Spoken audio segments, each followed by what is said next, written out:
This is game 3 and the tiebreaker between Achilles and Attila the Great in the YouTuber tournament.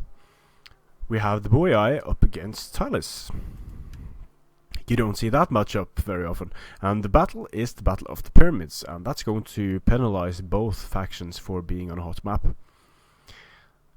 Normally I would give the edge to the Boii in this battle, but let's see what happens. So, for the Boii, we have... What a surprise! We have 6 tribal warriors. We have Thracians, Oathsworn, Gallo-Thracian infantry, Celtic warriors, Thracians. Then we have 3 raiding horse.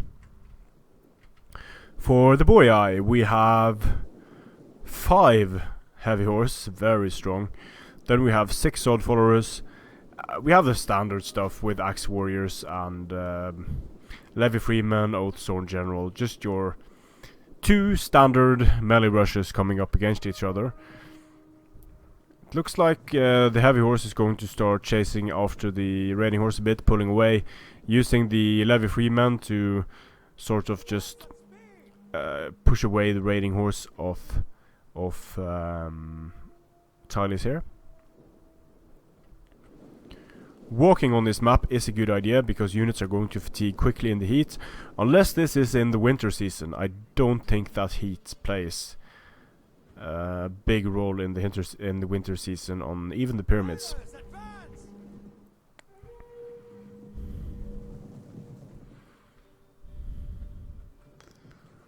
So both players just holding their ground and waiting for the inevitable clash of spam against spam.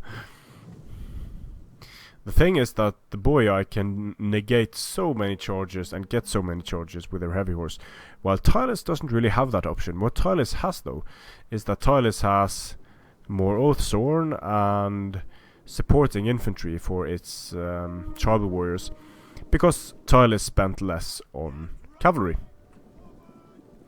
So the Boii are always going to have to use their cavalry to great effect against Tylis, because Tylis usually will have more infantry.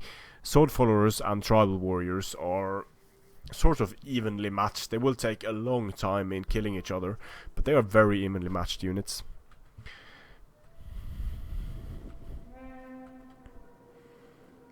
So axe warriors and sword followers starting to move up here,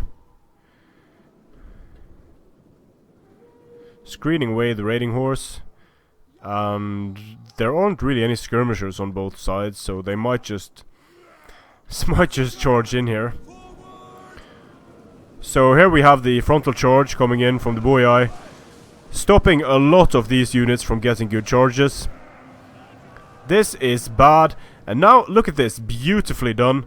Just charging in, pulling through, or charging through I should say, and now the heavy horse are in the back line of Tylis. So the frontal charge turns into a rear charge. And this is pretty cool because Achilles said he watched my pulling through video before he did this, and this was legitimate as hell. This was just charging down, charging infantry, and then being able to turn the frontal charge into rear charge. So this is the perfect use of heavy horse by Achilles here.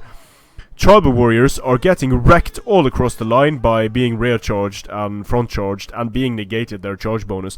I don't think that Achilles could have done a better job than what he did here essentially.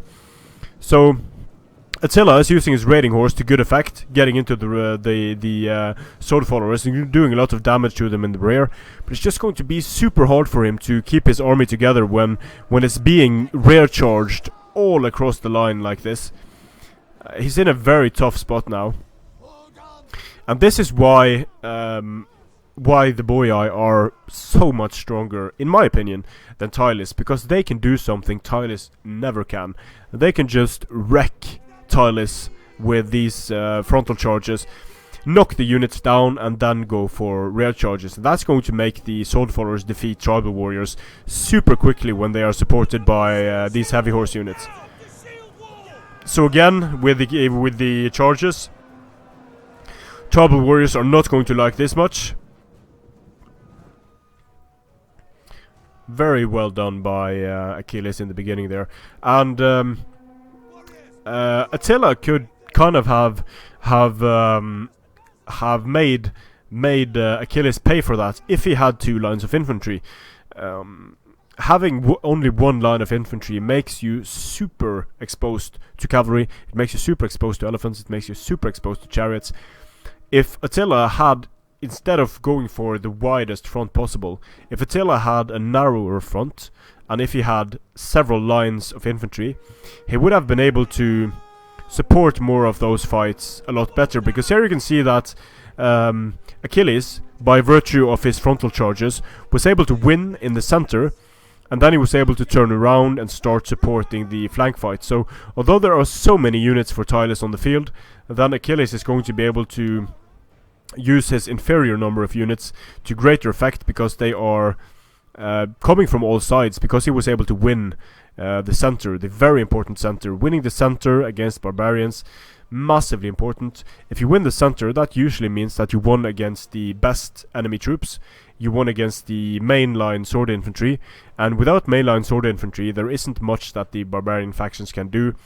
Like here, there are only Celtic warriors, and Celtic warriors, a few tribal warriors, some supporting units left, but what's left for the Boii is just going to be able to absolutely destroy what's left for Tylis here. So again, very nicely done by Achilles, and I think we actually have to watch that one again, because I want you to see exactly what Achilles is doing here and why it's such a great move. It was a textbook.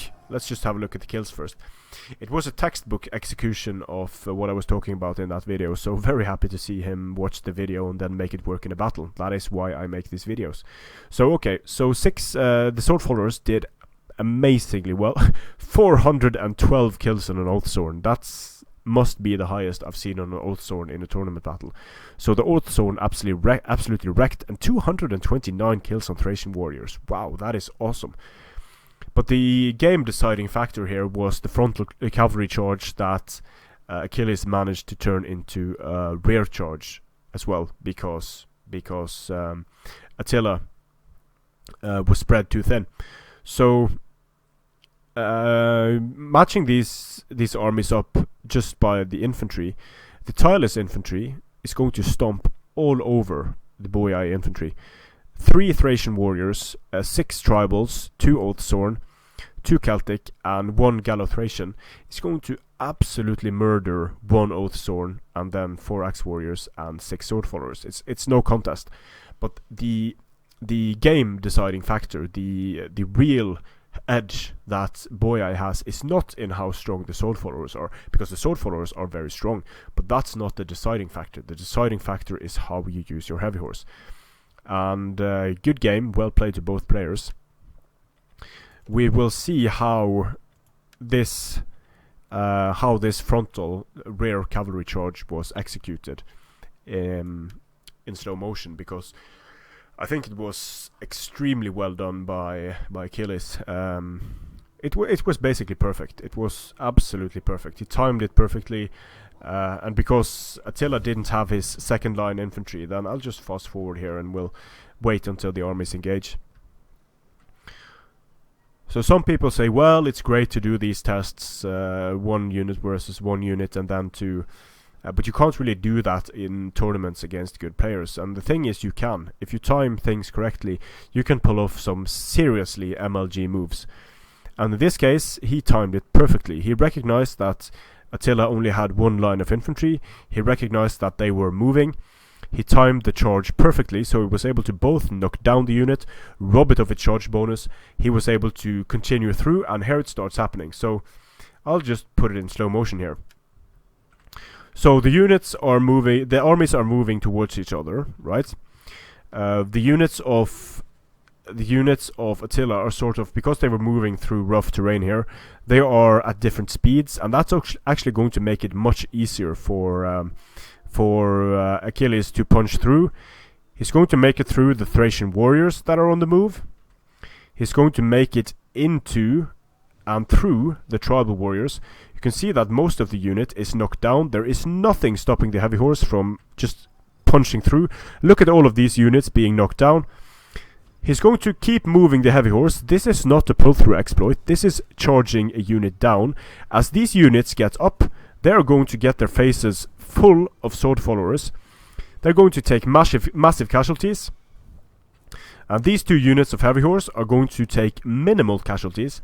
They're going to be able to continue through because the levy freemen were not matched up and were not in the second line. Now Attila has 3 lines of cavalry behind what was his front line. The heavy horse is going to be able to turn around and go for rear charges. And you can see how the tribal warriors are losing to sword followers when the tribal warriors don't get a good charge. And this all happens so quickly, it happens in a matter of seconds.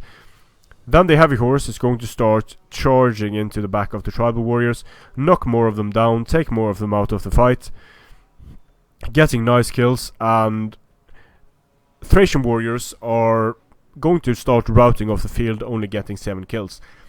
So I can't say enough about how perfectly executed that was by Achilles, and how dangerous it can be to just rely on spamming your infantry and having having only one line of infantry, because it's not like just having a lot of infantry is going to make you automatically win games. Because if players start doing things like this, like the frontal cavalry charge with a follow-up rear charge, it's going to be absolutely devastating. Because most people think that cavalry is mainly a threat going around the flanks and then getting to the rear.